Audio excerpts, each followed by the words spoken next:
आप देख रहे हैं इंडिया टाउन न्यूज, भारत की बात। नमस्कार, मैं हूं कमर गौस और आप देख रहे हैं मेरे साथ इंडिया टाउन न्यूज। बात करते हैं देश में चल रही नीट परीक्षा की। आपको बता दें कि नीट पेपर लीक केस को लेकर देश में बवाल मचा हुआ है।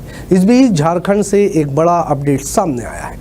झारखंड के देवघर से 5 आरोपियों को गिरफ्तार किया गया, जिनसे अब पूछताछ की जा रही है। माना जा रहा है कि इन 5 का नीट एग्जाम पेपर लीक मामले में बड़ा हाथ हो सकता है। इसके अलावा नीट पेपर लीक मामले में एक और बड़ा खुलासा हुआ है। सबसे पहले हजारीबाग के एक सेंटर से पेपर लीक हुआ था। दरअसल पटना में जो जला हुआ प्रश्न पत्र की बुकलेट मिली है, उसके आधार पर पता चला है कि हजारीबाग के सेंटर से पेपर लीक हुआ था।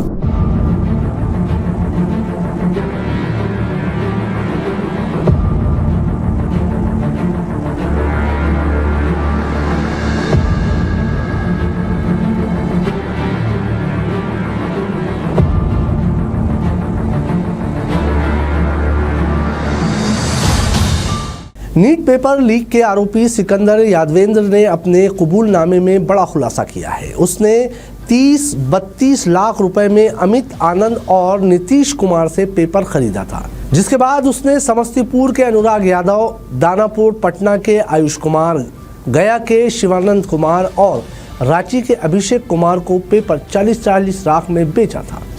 पटना के रामकृष्ण नगर में नीट परीक्षा से एक रात पहले 4 मई को पेपर इन 4 अभ्यर्थियों को रात भर रटवाया गया था। वहीं नीट पेपर लीक मामले में संजीव मुखिया उर्फ लूटन की तलाश में अभी भी पुलिस जुटी हुई है। संजीव मुखिया का बेटा शिव कुमार पहले से ही बीपीएससी पेपर लीक मामले में बंद है। नीट पेपर लीक मामले में अब तक बिहार में 13 लोगों की गिरफ्तारी की जा चुकी है। पुलिस को शक है कि संजीव मुखिया के तार नीट परीक्षा लीक मामले से भी जुड़े हुए हैं, क्योंकि वो नीट परीक्षा के बाद से फरार है। बीते 20 सालों में अनेक परीक्षाओं को लीक करने में उसका नाम सामने आ चुका है। वो पहले भी जेल जा चुका है। इसी बीच नीट व नेट परीक्षा पेपर लीक मामले को लेकर कांग्रेस लगातार अलग अलग तरीके से विरोध प्रदर्शन करती हुई नजर आ रही है। इसी कड़ी में एक बार फिर आज शनिवार सुबह कांग्रेस कार्यकर्ताओं ने भ्रष्टाचार का वृक्षारोपण किया। केंद्रीय मंत्रियों के फोटो लगाकर नीट के भूमिका पर सवाल खड़े।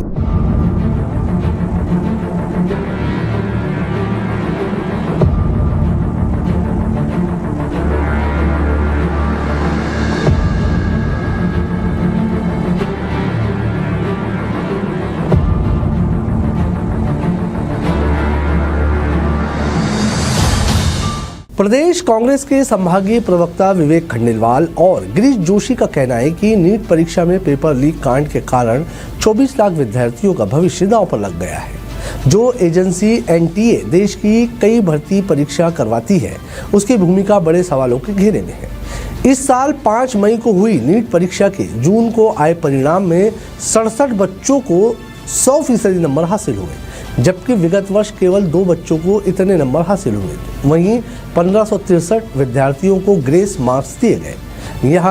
यह दर्शाता है कि पेपर लीक हुआ है। उन्होंने कहा कि केंद्र सरकार के शिक्षा मंत्री धर्मेंद्र प्रधान अभी भी एनटीए को बचाने में लगे हैं, जबकि एनटीए के चेयरमैन प्रदीप जोशी जब जिस भर्ती परीक्षा के प्रभारी रहे हैं, वो परीक्षा में पेपर लीक हुआ है और इस पेपर लीक की जांच भी उनको दे दी गई है। एनटीए द्वारा 15 दिन में होने वाली 3 परीक्षा को भी निरस्त किया गया है। ये दर्शाता है कि एनटीए की हालत क्या है। उन्होंने कहा कि बिना पेपर लीक घोटाले की कोई परीक्षा नहीं करवाई जा सकती। लाखों छात्र पूरे देश में अलग अलग जगह पुनः परीक्षा करवाए जाने की मांग कर रहे हैं। सुप्रीम कोर्ट में याचिका लगी है, मगर केंद्र सरकार पेपर लीक कांड के आरोपियों को बचाने में लगी। उन्होंने कहा कि देश के प्रधानमंत्री नरेंद्र मोदी योग कर रहे हैं, सेल्फी ले रहे हैं, लेकिन इन बच्चों के विषय में कुछ नहीं बोल रहे। इसी के विरोध में कांग्रेस ने अनोखा प्रदर्शन किया। बता दें कि कांग्रेस ने नीट भ्रष्टाचार और वृक्षारोपण, नोट का वृक्ष लगाया, पत्तियों की जगह नोट लगाए गए और फूलों की जगह शिक्षा मंत्री के फोटो लगाए गए। नीट पेपर लीक केस को लेकर कांग्रेस समेत पूरा विपक्ष भारतीय जनता पार्टी और केंद्र सरकार पर हमला हो रहा है। कांग्रेस ने इसको लेकर जगह जगह प्रदर्शन भी किए। वहीं अब मध्य प्रदेश के पूर्व मुख्यमंत्री दिग्विजय सिंह ने एनटीए के चेयरमैन प्रदीप जोशी की नियुक्ति पर सवाल उठाए। उन्होंने कहा कि जोशी से इस्तीफा लेना चाहिए।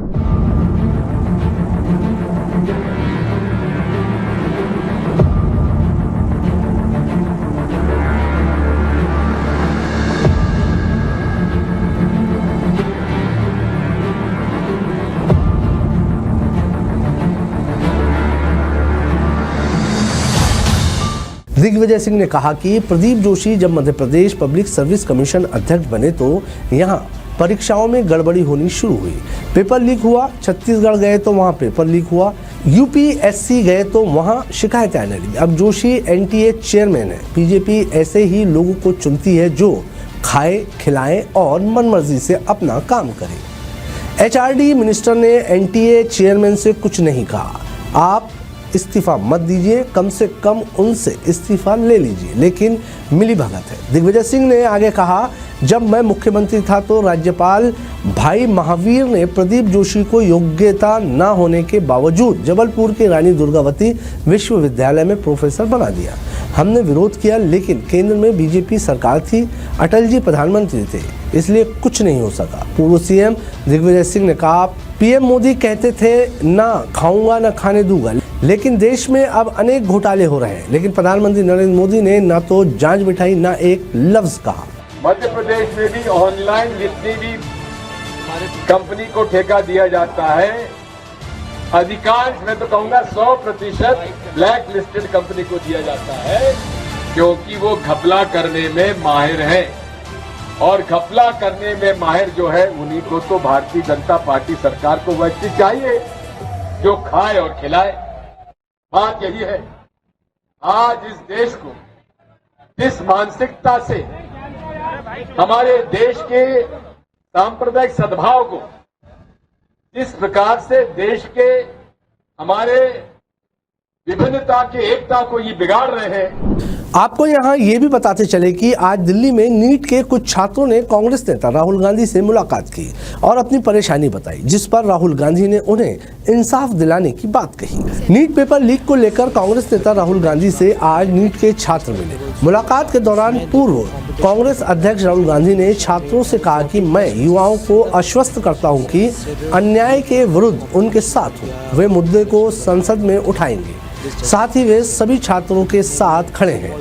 पूर्व कांग्रेस अध्यक्ष ने कहा, वो नीट पेपर लीक से प्रभावित हुए 24 लाख छात्रों से कहना चाहते हैं कि सड़क से संसद तक कांग्रेस उनके साथ है। पिछले 7 वर्षों में 70 पेपर लीक हुए हैं और 2 करोड़ युवा इससे प्रभावित हुए। राहुल गांधी छात्रों से ये कहते हुए नजर आ रहे हैं कि यदि सरकार उनकी सुरक्षा नहीं करेगी तो विपक्ष करेगा। उन्होंने कहा कि परीक्षा में गड़बड़ी को लेकर देश भर में कांग्रेस विरोध जारी है। साथ ही विपक्ष छात्रों के लिए न्याय सुनिश्चित करने हेतु सरकार पर दबाव बनाएगा। सोशल मीडिया पर इसको लेकर गांधी द्वारा एक वीडियो भी शेयर किया गया है। मुलाकात के बाद गांधी ने लिखा कि पीएम मोदी और उनके मंत्रियों की अक्षमता की वजह से लाखों छात्रों का भविष्य अधर गया। पेपर लीक के कारण छात्रों का समय बर्बाद हुआ, साथ ही परीक्षा पर लाखों रुपए बर्बाद हुए। नमस्कार, मैं आज 24 लाख स्टूडेंट से बात करना चाहता हूं जिनको नीट पेपर लीक से नुकसान हुआ। सड़क से संसद तक हम आपके साथ खड़े हैं। 24 लाख स्टूडेंट से मैं कहना चाहता हूं, आप अकेले नहीं हो। पिछले 7 साल में 70 बार पेपर लीक हुआ है और 2 करोड़ युवाओं को पेपर लीक से नुकसान हुआ। एक साथ हम ये लड़ाई लड़ेंगे और ये लड़ाई जीतेंगे। मेन इशू जो है वो हमारा पेपर लीक है। So it's not only about 24 lakh NEET students, it's about whole family. There was a digital leak also this time. हमारे सोशल मीडिया अकाउंट्स बैन किए जा रहे हैं, हमारी वीडियोस डिलीट की जा रही हैं। मेरा माम पूरे सा हम लोग नहीं हो पाता। और आपके हाथ में, अगर आप क्लैरिटी से खड़े हो गए और पीछे नहीं हटे, उन दोनों को आपकी बात माननी पड़ेगी। जिस तरह से देश भर में नीट पेपर लीक मामले को लेकर बवाल मचा हुआ है, इसके चलते केंद्र सरकार ने इसी साल फरवरी में पारित हुए एंटी पेपर लीक कानून को आज यानी 22 जून से लागू कर दिया है। इस अधिनियम के तहत आरोपियों के लिए अधिकतम 10 साल की जेल की सजा और 1 करोड़ रुपए तक के जुर्माने का प्रावधान है। केंद्र सरकार ने लोक परीक्षा अनुचित संसाधनों की रोकथाम अधिनियम 2024 अधिसूचित किया है। अगर सर्विस प्रोवाइडर अवैध गतिविधियों में शामिल है तो उससे परीक्षा की लागत वसूली जाएगी। इस एंटी पेपर लीक कानून का मकसद प्रतियोगी परीक्षाओं के पेपर लीक और नकल को रोकना है। आपको यहाँ ये भी बताते चले कि पब्लिक एग्जामिनेशन एक्ट इसी साल 6 फरवरी को लोकसभा और 9 फरवरी को राज्यसभा से पारित हुआ था। राष्ट्रपति द्रौपदी मुर्मू ने 12 फरवरी को बिल को मंजूरी देकर इसे कानून में बदल दिया। इस कानून में संघ लोक सेवा आयोग यूपीएससी, कर्मचारी चयन आयोग एसएससी, रेलवे भर्ती बोर्ड आरआरबी, बैंकिंग कर्मिक चयन संस्थान आईबीपीएस और नेशनल टेस्टिंग एजेंसी एनटीए की भी परीक्षा शामिल होगी। केंद्र के सभी मंत्रियों विभागों की भर्ती परीक्षाएं भी इस कानून के दायरे में होगी। इसके तहत सभी अपराध संगीन और गैर जमानती होगा। अब देखना ये होगा कि नीट मामले में जिस तरह के लगातार खुलासे हो रहे हैं उसमें क्या निकल के सामने आता है। इंडिया टाउन की इस खास रिपोर्ट में फिलहाल इतना ही। मुझे दीजिए इजाजत। नमस्कार। आप देख रहे हैं इंडिया टाउन न्यूज, भारत की बात।